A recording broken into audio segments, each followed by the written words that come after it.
అందరు పిల్లలకి అందాలని ఆశపడతారు. మరి మన స్టూడెంట్స్ వాళ్ళని అలాగే అనాథల్లో వదిలేస్తారా?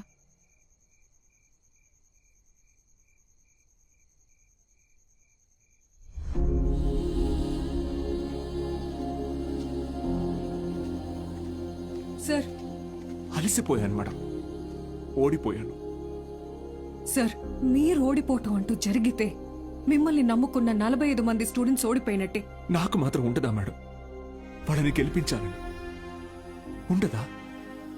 కానీ ఎలా? నేను ఊళ్ళో కూడా రావడానికి లేదు.